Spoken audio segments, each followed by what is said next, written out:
আসসালামু আলাইকুম, সবাইকে স্বাগত জানাচ্ছি এখনকার আন্তর্জাতিক সংবাদে। প্রথমে এই সংবাদ শিরোনাম। শুরুতেই থাকছে ইরান যুক্তরাষ্ট্রের ১৪ দফা চুক্তি প্রকাশ, কি আছে তাতে।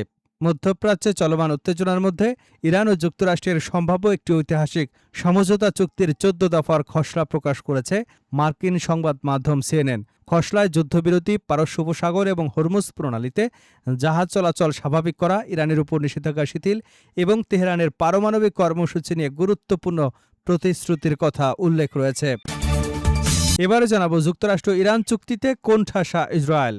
ইরানের সঙ্গে হওয়া সমঝোতা স্মারক দেখতে চেয়ে ইসরায়েলের করা একটি অনুরোধ প্রত্যাখ্যান করেছে যুক্তরাষ্ট্র। ইসরায়েলি গণমাধ্যমে প্রকাশিত প্রতিবেদনে দাবি করা হয়েছে, এর ফলে চুক্তির পূর্ণাঙ্গ বিষয়বস্তু সম্পর্কে এখনও অন্ধকারে রয়েছে ইসরায়েল। এ চুক্তি নিয়ে তাদের দেশকে উদ্দেশ্যমূলকভাবে অন্ধকারে রাখা হয়েছে বলে মনে করছেন ইসরায়েলিরা। জানাবো ইসরায়েল ছাড়া যুক্তরাষ্ট্রের অস্তিত্ব নেই মার্কিন রাষ্ট্রদূত। ইসরায়েলে নিযুক্ত মার্কিন রাষ্ট্রদূত মাইক হাকাবি বলেছেন, যুক্তরাষ্ট্র তার অস্তিত্বের জন্য ইসরায়েলের কাছে ঋণী। তার এই দাবি প্রেসিডেন্ট ডোনাল্ড ট্রাম্পের সাম্প্রতিক মন্তব্যের সম্পূর্ণ বিপরীত। এর আগে ট্রাম্প বলেন, আমি না থাকলে ইসরায়েলের কোনো অস্তিত্বই থাকত না। যুক্তরাষ্ট্রের সমর্থন না থাকলে ইসরায়েল ২ ঘণ্টাও টিকে থাকতে পারত না। এদিকে ইরান লেবাননকে সহায়তা দেবে চীন। যুদ্ধ পরিস্থিতিতে সৃষ্ট মানবিক বিপর্যয়ের প্রেক্ষাপটে ইরান ও লেবাননকে সহায়তা দেওয়ার ঘোষণা দিয়েছে চীন।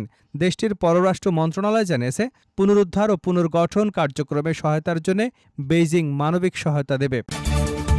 জানিয়ে দেব, মসজিদে আগুন দিয়ে হিব্রুতে স্লোগান লিখে গেল ইসরায়েলিরা।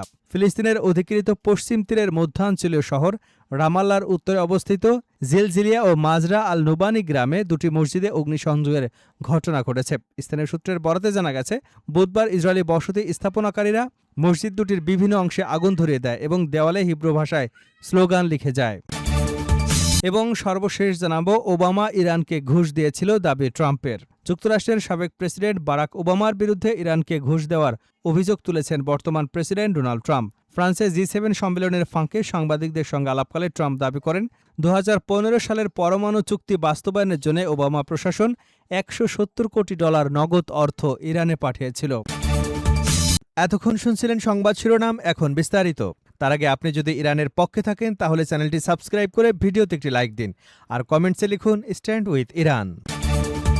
ইরান যুক্তরাষ্ট্রের ১৪ দফা চুক্তি প্রকাশ, কি আছে তাতে।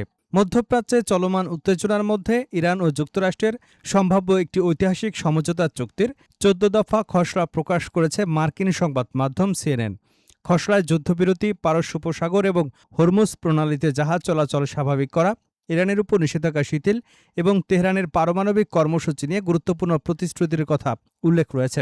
সিএনএনের দাবি, তারা এক মার্কিন কর্মকর্তার কাছ থেকে এই সমঝোতা স্মারকের খসড়া কপি পেয়েছে। ফ্রান্সে অনুষ্ঠিত জি7 সম্মেলনে উপস্থিত এক কূটনৈতিক এবং আলোচনার মাধ্যমে জড়িত আরও ২ কূটনৈতিক সূত্র এর সত্যতা নিশ্চিত করেছে। তবে হোয়াইট হাউসের এক মুখপাত্র বলেছেন, ফাঁস হওয়া নথিটি চূড়ান্ত সমঝোতার প্রকৃত প্রতিফলন নয়। খবরে বলা হয়েছে, মার্কিন president Donald Trump, vice president JD Vance এবং ইরানের পার্লামেন্ট স্পিকার মোহাম্মদ বাঘের গালিবাফ গত রোববার ডিজিটালভাবে এই চুক্তিতে স্বাক্ষর করেছেন। শুক্রবার সুইজারল্যান্ডে আনুষ্ঠানিকভাবে স্বাক্ষরের কথা রয়েছে। এরপর চূড়ান্ত চুক্তি সম্পন্ন করতে ৬০ দিনের সময়সীমা কার্যকর হবে। খসড়া অনুযায়ী যুক্তরাষ্ট্র ইরানকে তেল এবং পেট্রোকেমিক্যাল পণ্য রপ্তানির অনুমতি দেবে। পাশাপাশি ইরান তার পারমাণবিক কর্মসূচি সম্পর্কিত প্রতিশ্রুতি পূরণ করলে $৩০০ বিলিয়ন উন্নয়ন তহবিলে প্রবেশাধিকার পেতে পারে। তবে ইরানের উচ্চমাত্রায় সমৃদ্ধ ইউরেনিয়ামের ভবিষ্যৎ নিয়ে কোনো নির্দিষ্ট ব্যাখ্যা খসড়ায় নেই। যুক্তরাষ্ট্র ইরান চুক্তিতে কোণঠাসা ইসরায়েল। ইরানের সঙ্গে হওয়া সমঝোতা স্মারক দেখতে চেয়ে ইসরায়েলের করা একটি অনুরোধ প্রত্যাখ্যান করেছে যুক্তরাষ্ট্র। ইসরায়েলি গণমাধ্যমে প্রকাশিত প্রতিবেদনে দাবি করা হয়েছে, এর ফলে চুক্তির পূর্ণাঙ্গ বিষয়বস্তু সম্পর্কে এখনও অন্ধকারে রয়েছে ইসরায়েল। এই চুক্তি নিয়ে তাদের দেশকে উদ্দেশ্যমূলকভাবে অন্ধকারে রাখা হয়েছে বলে মনে করছেন ইসরায়েলিরা। আল জাজিরা এক প্রতিবেদনে বলেছে, ইসরায়েলিদের ধারণা তাদের অংশগ্রহণ ছাড়াই এই চুক্তিটি হচ্ছে। দেশটির কয়েকজন মন্ত্রী বলেছেন যে তারা চূড়ান্ত চুক্তিটি দেখেননি। কেউ কেউ যুক্তরাষ্ট্র এবং ইসরায়েলের মধ্যে যা ঘটছে তাকে আস্থার সংকট বলে অভিহিত করেছেন। পশ্চিম তীরে রামাল্লা থেকে আল জাজিরার নিদা ইব্রাহিম বলেন, প্রধানমন্ত্রী নেতানিয়াহু যেভাবে পরিস্থিতি সামাল দিয়েছেন তার জন্য তিনি সমালোচনার সম্মুখীন হচ্ছেন। অনেকেই মনে করেন নেতানিয়াহুর কর্মকাণ্ডের কারণে ইসরায়েলকে কোণঠাসা করে রাখা হয়েছে এবং ট্রাম্প এখন তার কথা শুনছেন না। এ কারণে কিছু ইসরায়েলি রাজনীতিবিদ নেতানিয়াহুর কাছ থেকে নিজেদের দূরে সরিয়ে রাখার চেষ্টা করছেন, যদিও তিনি তার মন্ত্রিসভার সদস্য এবং জনগণকে এই বলে আশ্বস্ত করবার চেষ্টা করছেন যে একমাত্র তিনি ইরানকে পারমাণবিক অস্ত্র অর্জন থেকে বিরত রাখতে পারেন। ইসরায়েল ছাড়া যুক্তরাষ্ট্রের অস্তিত্ব নেই, মার্কিন রাষ্ট্রদূত। ইসরায়েলে নিযুক্ত মার্কিন রাষ্ট্রদূত মাইক হাকাবি বলেছেন, যুক্তরাষ্ট্র তার অস্তিত্বের জন্য ইসরায়েলের কাছে ঋণী। তার এই দাবি প্রেসিডেন্ট ডোনাল্ড ট্রাম্পের সাম্প্রতিক মন্তব্যের সম্পূর্ণ বিপরীত। এর আগে ট্রাম্প বলেন, আমি না থাকলে ইসরায়েলের কোনো অস্তিত্বই থাকত না। যুক্তরাষ্ট্রের সমর্থন না থাকলে ইসরায়েল টিকে থাকতে পারত না। ইসরায়েলের দেওয়া এক ভাষণে হাকাবি বলেন, ইহুদি ভিত্তি ছাড়া যুক্তরাষ্ট্রের অস্তিত্ব থাকত না। যুক্তরাষ্ট্রের অস্তিত্বের জন্য এই ভূমির ইতিহাস গুরুত্বপূর্ণ ভূমিকা রেখেছে। হাকাবি এই দাবি প্রেসিডেন্ট ডোনাল্ড ট্রাম্পের বক্তব্যের সঙ্গে সরাসরি সাংঘর্ষিক। ফ্রান্সে অনুষ্ঠিত বার্ষিক G7 সম্মেলনের ভাষণ দেওয়ার সময় ট্রাম্প ইসরায়েলি নেতৃত্বের তীব্র প্রকাশ্য সমালোচনা করেন।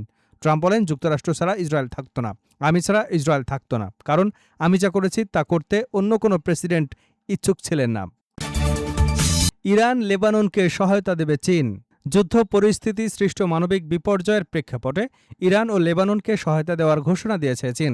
দেশটির পররাষ্ট্র মন্ত্রণালয় জানিয়েছে, পুনরুদ্ধার এবং পুনর্গঠন কার্যক্রমে সহায়তার জন্য বেইজিং মানবিক সহায়তা দেবে।